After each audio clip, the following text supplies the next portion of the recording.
दहेज में रुपया कम दिया तो कम से कम हमारे बड़के समाज को मछली चावल खिलाओ। हमारे मुझसे चावल खाइबो।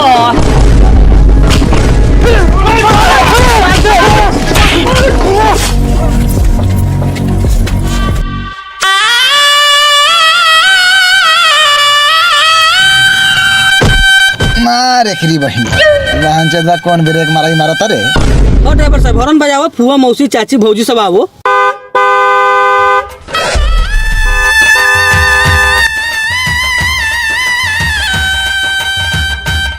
पीछे हट पीछे। जल्दी आओ ना सारे, खारा होगा सीधा चेयर ले बारे। ए माँ जी कनिया दूल्हा के गाड़ी आ गई, चली ना दौड़ा लेके तैयार बानी सा। हम कहना सुख सोबत से जाई दौड़ा लेके उछिनरी लगे। हमरा बेटा भतार के कम मार ले बारन सा गहना ला मारवा में। अबे दौड़न डोक के पहले लड़का से हगवा के कटवाए तनी के जाके होते जाओ। एक कथी बुढ़िया के बात सुन ले बानी लोगन, चली ना होने पारा ताकत है लोग। कारे छौड़ा सा बरियात में केकरा मार पड़ल रे। मार तो एक जोरा से बड़ा बढ़िया पड़ल बा चाचा, लेकिन हंस के पूछा तारा गाड़ में गुदगुदी तोरा होता। जा साले चाचा बबुआ किए गया ससुरारिया, बबुआ ले आइला सास के बराइया, बबुआ के रात गया ससुरारिया। अरे बाबूजी कोनियो आ गेल ई कैसे? जेले का बरियात में लात घुसा चलत रहे, हमरा तो बुझाइल बियाह टूट जाई। रंगे करावा कौने रंग उहार रे, कौने रंग ड्राइवर साला बहू लेके ठारे, कौने रंग ड्राइवर भड़ुआ बहू लेके ठारे, कौने रंग ड्राइवर चुतिया बहू लेके ठारे।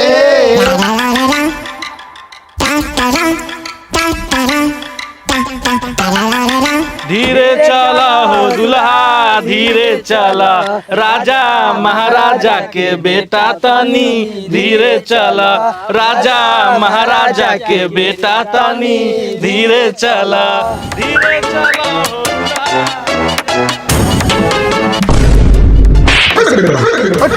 चल चल बहन घर चलो चल। साले दासा कैले बारा, अब देख तोर के बासा फारत नहीं। चल रे छोड़ा रे, भाड़ा ना देबे? भाग दिमाग खराब है, भाड़ा ना दे बहू। अच्छा मूड खराब हो तो भाड़ा ना देबे। अब तू कथी दिन में मोबाइल में टाइम पास करत रहलिस रे? जानत रे मोबाइल ना तोरे को पैसा छापे के मशीन हौ। हैं कैसे? कैसे? हमारा पास एगो ऐसा सीक्रेट ऐप बा जिसमें तू हाँ या ना में जवाब देके बहुत सारा पैसा अर्न कर सकता रे।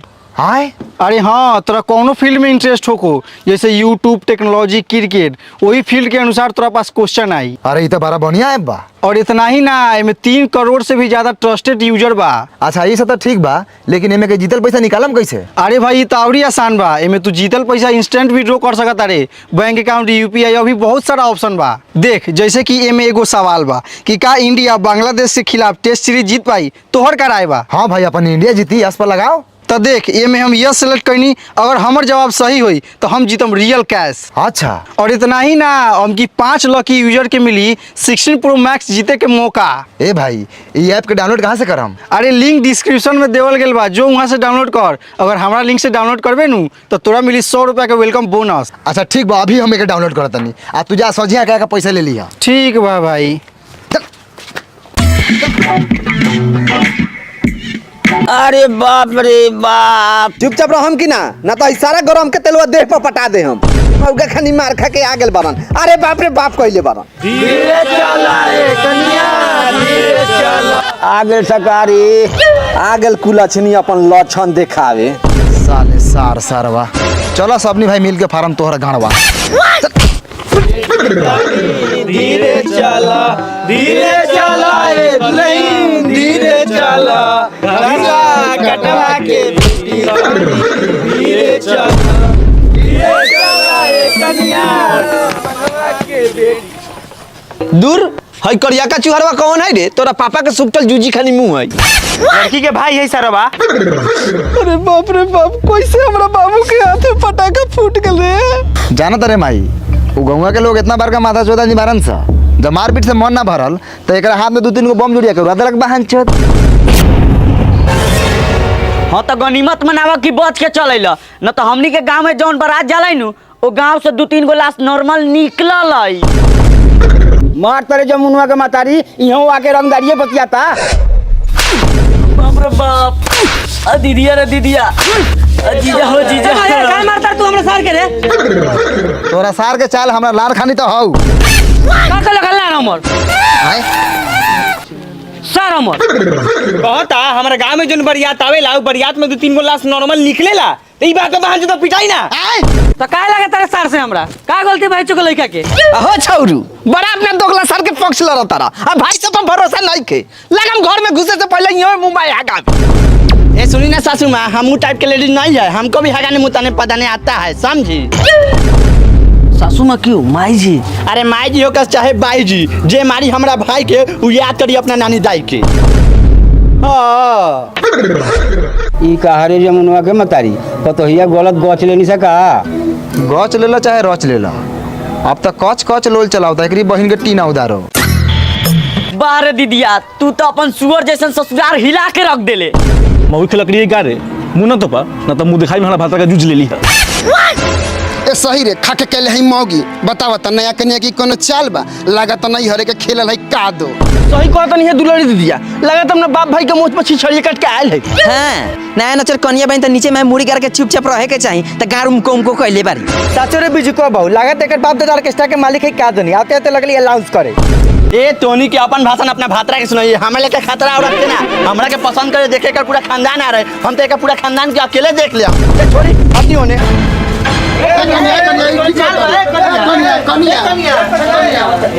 कहो लालची चा बारात में मार भेल त भेल आ सुना तानी की पतोहिया तोर बड़ाल बहुत मिलल बा।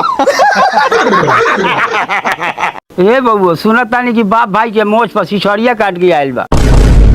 ए बुढ़ा है, जानता है तू? जानता है बोलेगा पतों के बारे में गलत चलत। पापा आए जमुनुआ बियाह ते बाप से हिंदी बोलता। तरे सरवा नहरिया रा मेहरारू मिललू गलत सला त काथी बोलस? Super excellent. लोन साले हमरा मेहरारू के खेलकड़ी आ रोज कह देलन, ओकरा के हम अपन हग्गल गाड़ सुहा देब। अरे साला खराब हो तो खराबे नहीं कहता हूं। काहे कोनो सरवा खराब कही? हम कोनो भगा के ले आयल बानी, उड़ार के ले आयल बानी। ये बुढ़न देखे गेल रहे, जौन ले आयल बानी ठोक बजा के ले आयल बानी। अब ये हमर रानी बा, जान बा, प्राण बा। ठीक है तो कहो तो लालची भाई, लड़की देखे गे रहा तो बढ़िया लड़की देखती, पैसा के चक्कर में कुछ उठा लेला। ठीक है कहता नहीं नटुडू के पापा, खाके बुढ़वा भरुआ है गे रही पतो देखे तो मौगी से ठेला ठेली कह के एक बाल्टी रंग जकवा के आ रही घर। और मुंह में गुह लागिए गेल बा त का कल जाई सुंगल जाई। हम बहिनिया गु बा, सुंदर नु बा। विदाई के समय में पूरा गांव के छवारी सन रोवत रही ह। का है पूरा गांव के माल वाला का? ए जमुनुआ बउआ आई ना हल्दी विधि व्यवहार करे के बा, एगो मेहरारू तो हल के ढंग धइले बा। आगे नहीं गीत गाओ सो। अरे सार के हमरा नाश्ता पानी कराओ। बाहर काहे लाओ, अंदर जाके खा लेता नी। अरे भीतर कहां है सरवा? घर में लेडीज है, बहन के पहुंचावे लेके घर नहीं आ रही। अरे चल बैठ बैठ बैठ, नाश्ता लेके आओ तनी बैठ।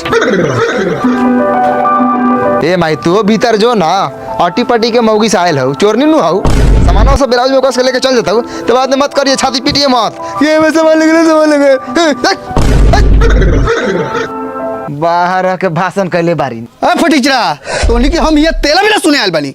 चल घरे बहना पिठाओ, घरे नाश्ता नहीं के बनवले। तो हमनी का करी नाश्ता नहीं खा बनवाले था।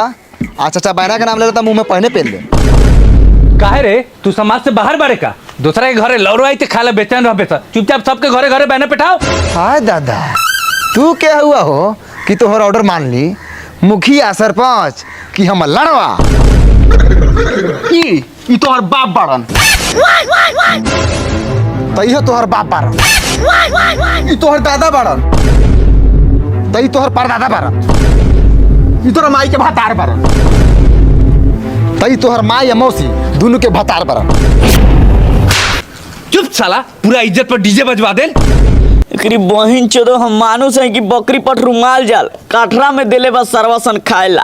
रे सरवा रे तू शुक्र मनाओ कि तू खसी या पठरू जोरे खाता रे ना तो जैसन तोर मुंह हनु ओ हिसाब से तोरा के सुअर के साथे खियावे के चाहिए। हाँ बाहर चेदा लोगन का हो लालची भाई, लड़की के साथ ओकर भाई आयल बा तो ओके कटरा में किया उतरा लोगन। हाँ तो कथी एगो तो एकनी दोगला चोत रहे कि बारात में तोहनी के मरला का गरी अइलक। अब उहे गलती तोहनी एकरा साथे दोहरावत रह तो ओसे बड़का माधर चोत त तोहनी बारा। तो तोरा उसे काले दोगे और सारा बा तोरा को बुलाओगे नहीं बोलेला काले बड़े काम बताओ। ए सुन तैका सोच समझ के हाथ उठाओ, हम वही यही जगह बानी, ध्यान ते रास्ता में चल लेबे का, जे चलता रे वो बंद करा देबो। ए कैसे बंद करा देबो? जमीन वाला बंद रखा हो कौन सरवा अपना में चलेला? ठीक कही तेरे बुओ, तोरा बात में दम बा, कोई अपना जमीन में ना चलेला, लेकिन ई सरवा कोनो से कम बा, फटाक से हाथ छोड़ दे। ए कथी के आला बा, कथी के कम बा, केकरा में दम बा, हमरा से बतियाई ना लोगन। देखना लालजी चाची ये जावना बिना काम के हमरा के 2 फट मार देलौगा सरवा। है काहे मरलई रे? गोरिया रखा मरनी हा आ बायना ला से झगड़ा करत हो, बायना है ना होते दही जिन बायना ला झगड़ा करियन उनको डाइने छटका दे हम। बायना आई तो अपने घरे पहुंच जाई, एगो हम अपने विधि व्यवहार में फसल बानी। जाई लोगन जाई, घरे जाई अपना। चली बाबूजी चली, खाली घरे नहीं पहुंचत न बहना वहाँ तो काटा काटी होई।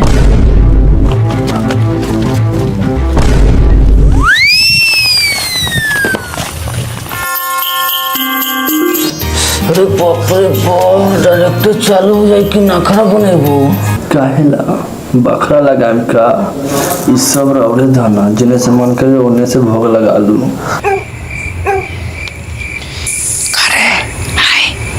सरवा कुछ करे के ऊपर से सुती आज का जानी सरवा मौका बका दो। मुझे काटता पहले चोरी उतार दो तो देह में गोरी। अरे बाप रे दुखाता जी, पहले देह से गोरी ना। लगा था प्रोग्राम स्टार्ट हो गया।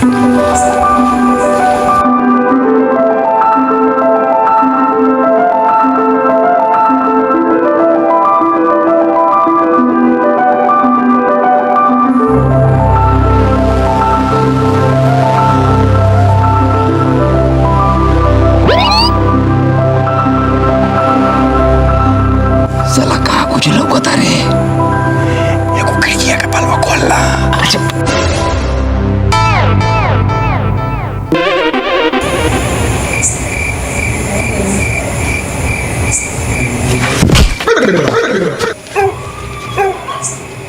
करे सरवा तू इतना रात की जगह कदर पांच तू नया नया देखा तरेगा, ये तो हमार रोज के काम बा। गाँव की एको घर हमरा से बाचल नहीं के, रोज रात के निकल जाइले देखे, साल भर से हम रात के सुतल नहीं की।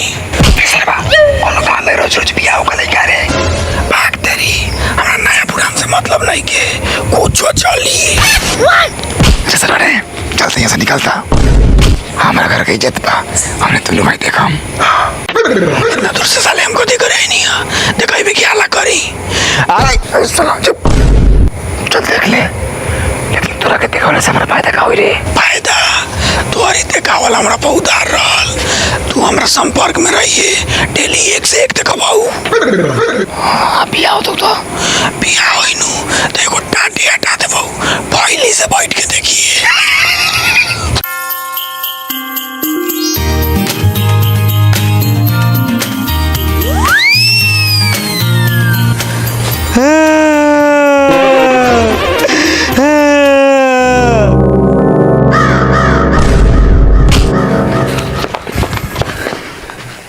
सरवा तू इतना रात की काय रोता रे? भैया बरियात में मार हमनी कोई नहीं तो हमरा दीदी के सजा का है? ये साला का बोलो साफ साफ बोल। हमरा दीदी के जीजा जी रूम में बंद करके बड़ी मार मारत हो, हमर दीदी माई माई बाप बाप चिल्लाता। बहु बरियात में जो तोहनी का हमनी के लाठी से मरला वो लाठी बांस के रहे, अहिया जे लाठी से तोहर दीदिया पिटाता वो लाठी मांस के हो। अब भैया तुमनी का खिड़की में का देखो तरा? ओरे तोहर दीदी बड़ा पिटाता उहे देखो तनी, लेकिन हमनी बचावे के पूरा कोशिश करो तनी। तू जा बिंदास सूता जा।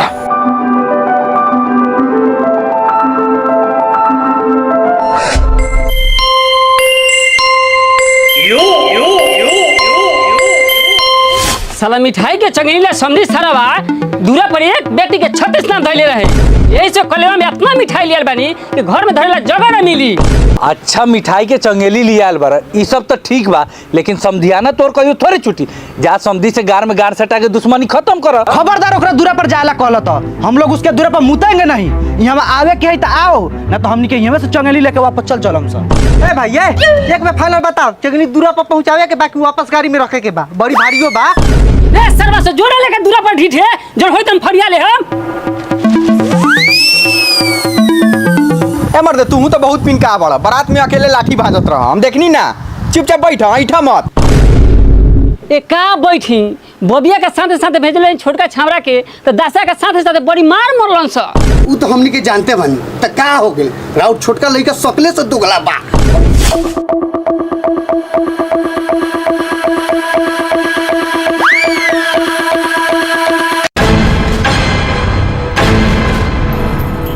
अरे साला कलेवा का मिठाई आ गेल आ तोर सार ससुर के था ना हो तो हमरा से कथी पूछ ले भाई, चंगेली वाला से पूछ।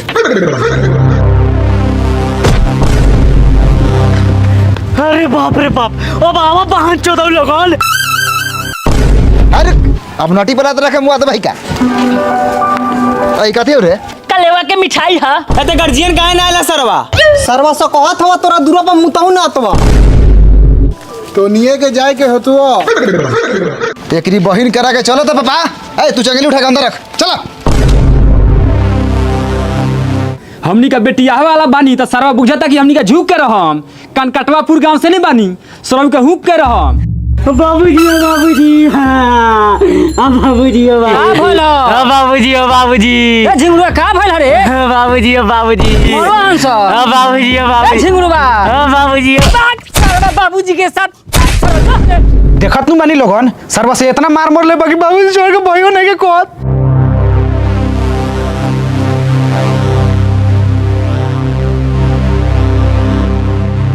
यार साहब प्रणाम। प्रणाम करे तो मुंह में लार धांस दे हम। तोरा जैसे यार के रोज रोज गार ली ले, हमरा हीरा जैसा लड़का का मारा रे सरवा। अरे हम तो एकरा से बोलहु नहीं की गिर, जे मरले बा हमर लड़का और परिवार। बड़ा बढ़िया से बोला था सरवा, जैसे कि सेवा कइले होखे। जब परिवार मरलक ह त डटे के रे सरवा समधी। ए अब का करेगा बोल ना, घरे चलबे के एतई फरियाई बे। सबसे पहले तू बोले कि लुड़सी आ तू मर्द कहीं करा के जानता रहे कि ना दुआर के कर है ना के कर हा। सरपंच रोगी रंडा हमरा के देखते लोग हो जाला ठंडा, आ जे ना होकेला ओकरे गार में क दिले डंडा। साला तू अपने घर के बगल के सरपंच के नहीं खचिनत? हां तो तू कोनो बारका नेता बारा का, सरपंच ते बारा। तोरे पता है मुखे से पावर ज्यादा होकले सरपंच के। हूं कथी कले बारे? हां हम मने का ए कदी ही हां हुई कैलिया करवैले बड़ा। कब से बेटिया वाला के बैठल बा, एकर दुख दर्द समझे ना मर्दे। के लेखा दुख दर्द समझ ली, खड़े खड़े कोनो सरवा उठी तब ने बेटे वाला से बैठ के बतिया। बैठे के हवा तो ऐसे बोल ना मर्दी, कोनो बड़का बात बा। ए झुनझुन भाई उड़ जाही। एगो हमरे गणवा वजनदार लगता करे। आओ बैठो। हाँ अब बतावा तो के कैसे कैसे का दिक्कत बा। सरपंच साहब प्रणाम। प्रणाम प्रणाम।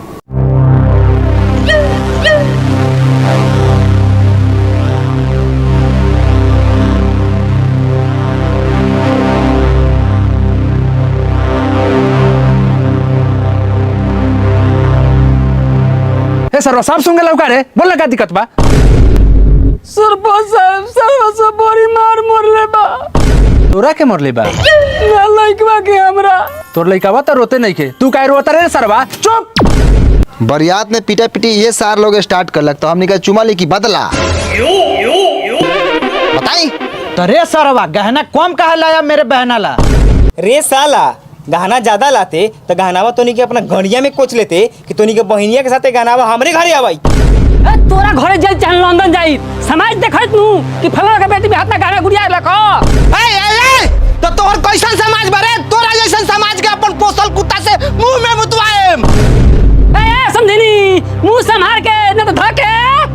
ए समधी थोड़ा सा टाइट बानी। टाइट बानी तो बरवा उखाड़ना ली। ए कथी मौका समझी से मुंह लगैले बानी, एकनी के फैसला करे कोई त हमरा दुआर पर आई आ ना त जाई। ए चल सरे चल चल चल। ए कथी लोट लेखन बैठल बड़ा, रोका ना जात हवा। ए लालजी भाई बाबू सरपंच के कोनो वैल्यू नहीं के। ए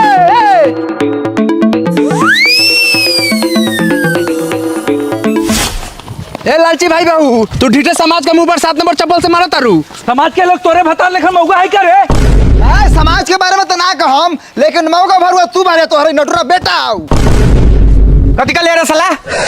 बताएगा तू रात के रात कहाँ गायब रहलिस? आ केकरा के घर में तो ताकत हकी चलता।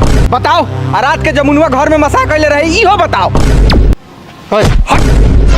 लौड़ा बताओ। ए तोनी के कथी हो रे? तोनी के काले पिठेले बारे आइनी ना गाइनी या फलाना बहु कहनी कुटुम हमर नु बा हम नु समझम। तोनी के जा अपने घरे। हम काहे घरे जाई रे? लबर लबर लल चलाए में मर्द के बीच में मेहरारू होके। हाँ चलाएम, जरूरत पड़ी तो चप्पलो चलाएम। जो घर जो हम समझ ले हम।